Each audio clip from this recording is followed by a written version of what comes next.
Allô l'expert, un appel à un professionnel pour découvrir de nouveaux services, commenter l'actualité ou répondre à vos questions.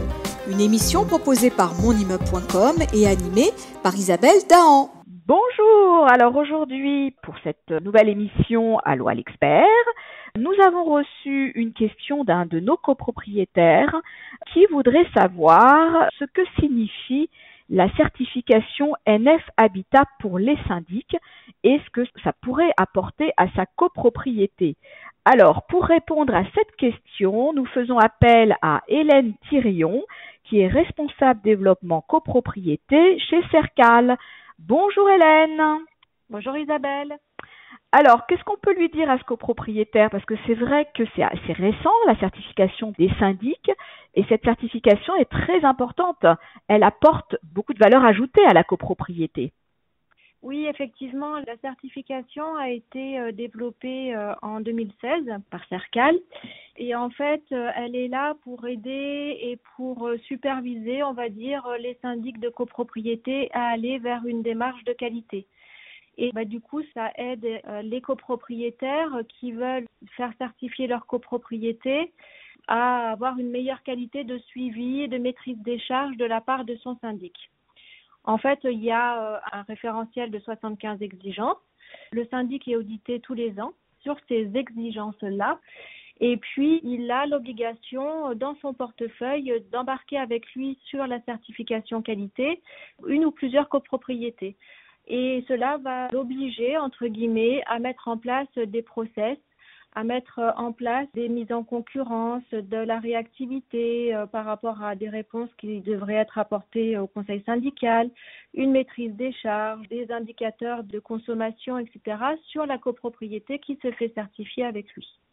D'accord Hélène, donc est-ce que c'est quelque chose qui est plutôt orienté rénovation énergétique ou ça couvre tous les sujets de la copropriété? Alors ça couvre tous les sujets de la copropriété puisque ce sont des exigences métiers.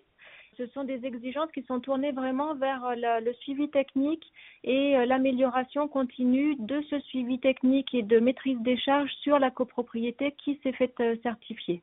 D'accord. Alors, les syndics qui s'engagent dans cette démarche, aujourd'hui, ils sont de plus en plus nombreux, je crois. Oui, effectivement, de plus en plus nombreux.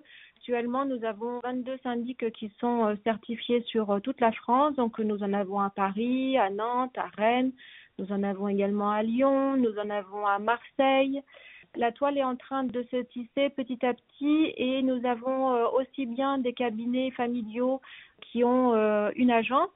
Et puis, nous avons également des syndics qui sont multisites, donc qui peuvent avoir 6, 8 agences. Et même là, récemment, nous avons certifié notre premier groupe national qui reste quand même à taille humaine, qui est Sergic et qui, lui, représente 40 agences. Mais les 40 agences seront officiellement certifiées à fin 2022. Voilà. C'est tous les ans, on audite un certain nombre d'agences de chez Sergic. Ça, c'est une bonne nouvelle. Alors, pour Oui. les copropriétaires qui aimeraient justement que leur syndic soit certifié, est-ce qu'il y a une démarche qui est possible à partir de la copropriété ou c'est vraiment le syndic qui doit faire ce chemin? Alors, la certification reste effectivement une démarche volontaire. Donc, si les copropriétaires souhaitent faire certifier leur copropriété, ils peuvent le demander effectivement à leur syndic de se faire certifier. À charge après au syndic de le faire ou non. Mais vous verrez la volonté du syndic d'aller vers l'amélioration continue ou pas.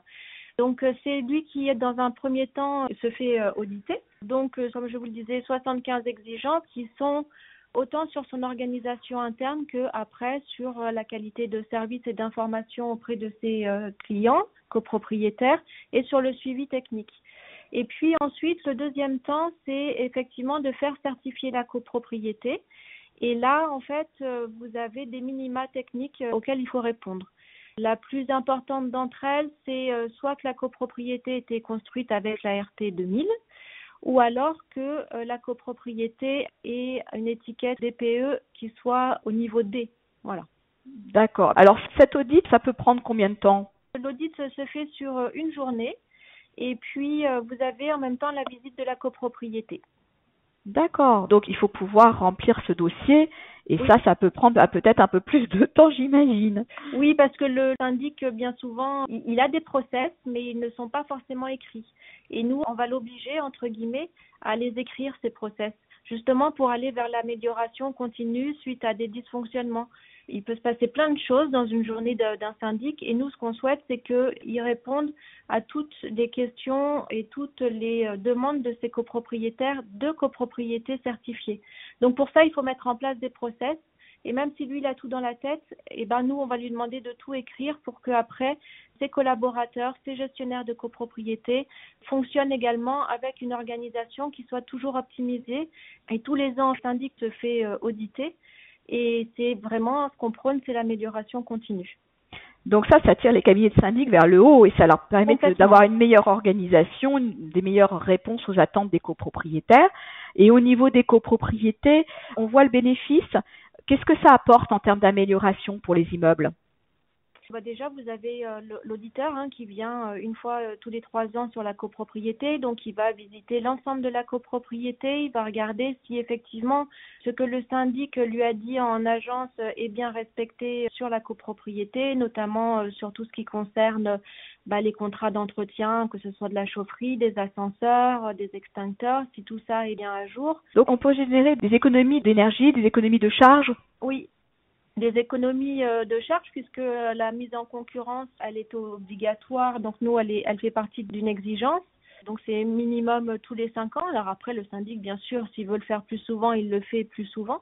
Mais en tout cas, nous, on va lui demander une vérification tous les 5 ans.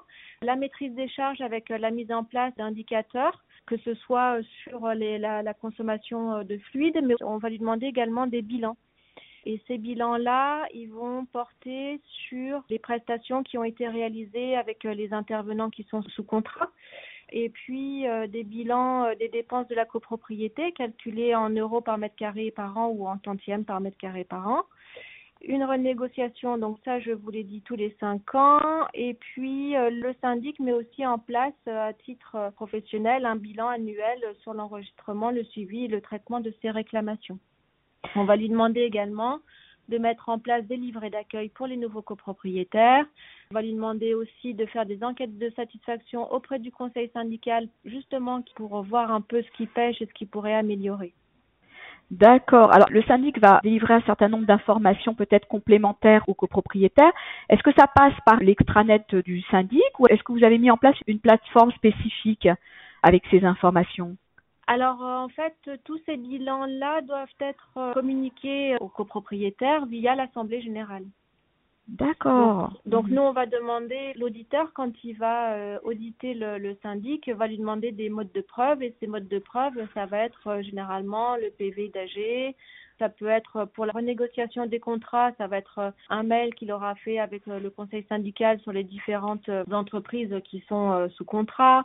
Voilà, il y a différents modes de communication, mais essentiellement, sur tous ces bilans-là, ça passe par le PV d'Assemblée générale.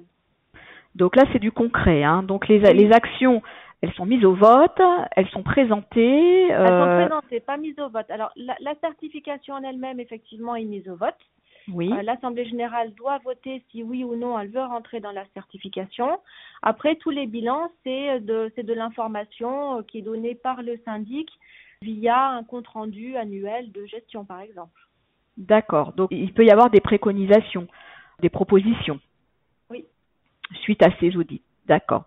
Bon, c'est formidable. Je pense qu'on a bien compris, parce que c'est un label ou une certification, ça paraît être assez opaque, parce qu'on se demande quelles sont les exigences, qu'est-ce qu'il faut pour pouvoir tenir cette récompense quelque part, parce que c'est pas donné à tous les syndics. Donc, il y a quand même beaucoup de travail pour arriver à ça. Mais on comprend vraiment quels sont les enjeux et les bénéfices, que ça soit pour la maîtrise du métier, d'amélioration de la qualité du service rendu aussi dans les cabinets de syndic, et ensuite pour les immeubles en copropriété qui en bénéficient et qui pourront bien sûr obtenir des économies de charges intéressantes au fil du temps. Je dirais pas opaque. Les certifications ne sont pas opaques, elles sont plutôt abstraites. Abstraites, d'accord, c'est bon, voilà. Le bon mot. Oui. Parce que opaque, après, ça peut être mal interprété. Oui. Effectivement, c'est plutôt abstrait. mais on essaye vraiment que ça apporte des bénéfices concrets à la copropriété.